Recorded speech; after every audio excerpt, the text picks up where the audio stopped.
Oh man, everybody loves Disney. Disney this, Disney that, Disney, Datney. I don't care whose knees we're talking about. Where's my live-action Finding Nemo remake?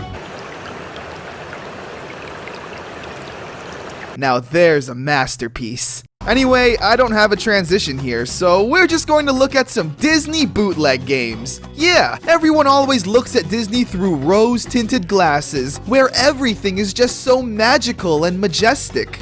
Look at this! Does this look beautiful to you? Let's start.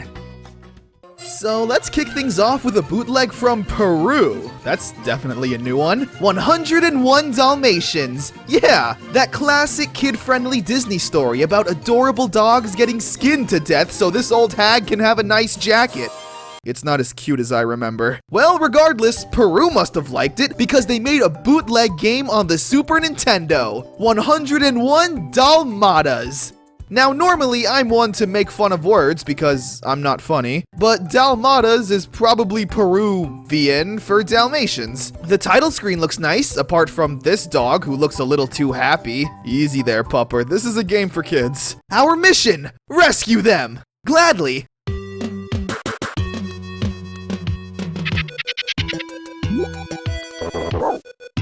You know, I'm all for rescuing dogs, but who's going to rescue me from this never-ending nightmare? So where do we begin? We got a lot of places to start from. Let's start off with the most obvious distraction, the background! Why does it look like the Super Nintendo is constantly puking on my TV? It's so bad, and it's not even like a glitch. No, it doesn't even flicker between a normal background and a messed up one. You know, like this. It's consistently just messy and ugly. Like the game developer said, alright, game's almost done, just gotta add the background. And then Tom over here says, the game shipped 2 weeks ago. The gameplay itself is fine. It's a basic side-scroller. The Dalmatian, however, always looks pissed. Which, to be fair, if I lived in a world of glitchy backgrounds, Tasmanian devil cats, and mysterious blue liquid, I'd be pretty angry too. I'm pissed now!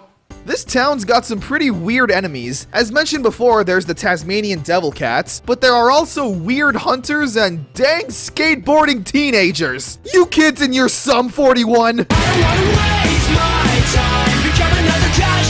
Your only means of defense is to bark so loud that you shoot out a sonic boom, but even that only temporarily paralyzes them. Your main goal, of course, is to look for your puppies. Like this one that's magically on the roof. How did you get up there? How did you get up there? The game overall, though, is pretty frustrating. You gotta carry the puppy in your mouth, meaning you can't defend yourself. Coupled with the choppy controls, poor visuals, and sucky everything, it's just not good. Oh yeah, and the music is also that dun dun dun dun Beethoven music.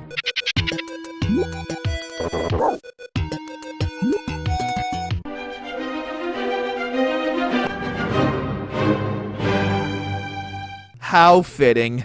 So our next game is called Korporacja Monstrów. Oh boy, that sounds a little Russian. Well, with this door being crushed, I can only assume that that scary word translates to Monsters, Inc. on the Sega Genesis. Oh, you know, it's nice to see that they're following the plot of the movie, where Mike Wazowski is working with an evil scientist as a bounty hunter to capture these evil monsters on Skull Island using his telekinetic powers. Yeah, remember those famous telekinetic powers he used all the time in the movie? Oh, I love kindergarten. Best 3 years of my life. Of my life. No! No, you don't, because that never happened! None of this ever happened! I should be so used to Russia doing this by now, but I'm always caught off guard. Alright, what's the actual story for this game? It looks like it's written on the back of the box. Yeah, we're going with mine. In all honesty, the game itself is a pretty solid adventure platformer. Just make it to the end of the stage and don't die. It's possible that the reason this game is fairly passable is because it's a ROM hack of an actual Genesis game called Decap Attack. I'm not sure which one to be more afraid of. Oh wait! This is a Russian bootleg, right? That means it's bound to have a messed up game over screen. Can't wait! Let's see what we got. Oh, how terrifying. Remember that time Disney made a movie about bug communism and then Chinese bootleggers made a game about it? Well, if you didn't, now you know! A Bug's Life on the Super Nintendo. A cutscene immediately starts up, and I use that word very lightly considering it's just this static image floating across the screen. That's like literally what I do in my videos. Look at that! I'm a professional bootlegger now. So is the game any good?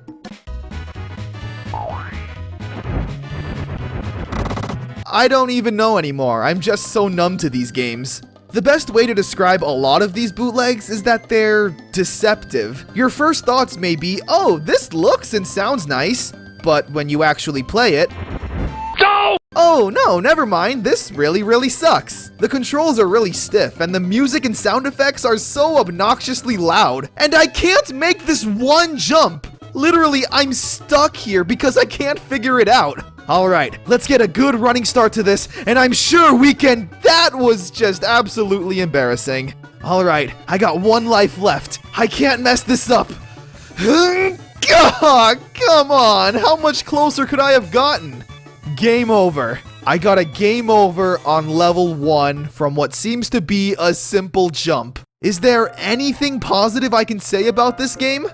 Well, yeah, actually. Flick's walk cycle is super sassy and thick. And no, you didn't just hear me call a Disney bug thick. Alright, maybe a little. It's so weird that we now live in a timeline where when talking about Disney, I can also mention violent Marvel characters like Carnage and the Punisher. You're gonna die! This means that Marvel gets equally the amount of crappy bootleg games, like Iron Man. Big-headed, chibi Iron Man. And of course, it's from Russia. The story of the game is about, your guess is as good as mine. So you take control of the most unthreatening Iron Man I've ever seen. Seriously, the Cartoon Network show had more oomph.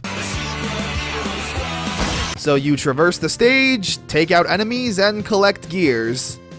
That's it, honestly. It's incredibly simple, and honestly would be passable if the game was released in 1992 when the Genesis was actually out. However, since the game came out in 2014, this is unacceptable! It's so boring! This is a full 20+ minute game and gets super repetitive after like the first 2 minutes. Look at Iron Man's dinky little repulsor blast. Remember what it was like in the movie? Yeah! That's awesome! What's it like in the game? Oh, man, this Iron Man sucks. Imagine if this were actually a legal game you could buy in stores. You look at the box art and think, wow, that looks awesome. So you buy it, and then when you go home, you take out the cartridge and think, huh, this is a little weird. Then you put it in the game and realize, wow, I've made a terrible mistake. Oh, fantastic, I died. No, I don't want to continue. I'm slowly but surely learning Russian. Huh. That's kind of a cool picture, I guess. But overall, I expect nothing, and I'm still let down.